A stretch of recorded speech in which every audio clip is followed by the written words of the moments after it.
Yolumuzdan geçersen, niye bizi üzersen?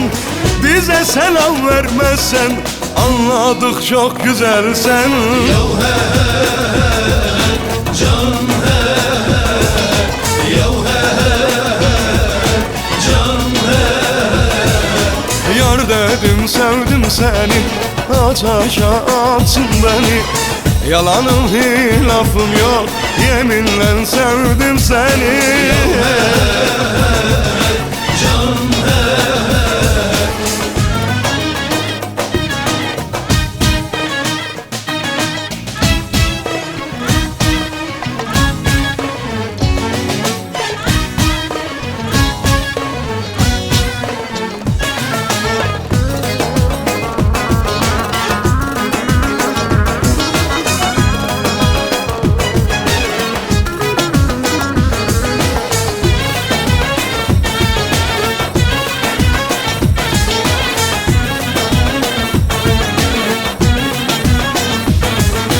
Senden başka güzel yok, taşın yay kibriğin ok. Ben seni sevmişim çok, fazla söze gerek yok. Yav he can he, yav he can he.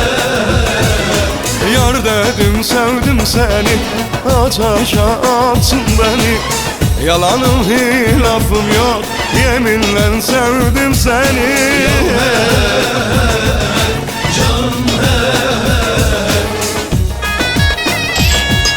Allah. Ha canım.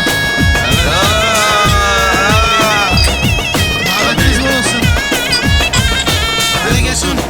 Sakin çağırın, sakin çağırın. Biraz aksık, biraz aksık. Yav he vay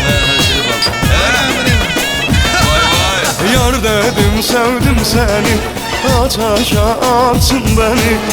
Yalanım hilafım yok, yeminle sevdim seni.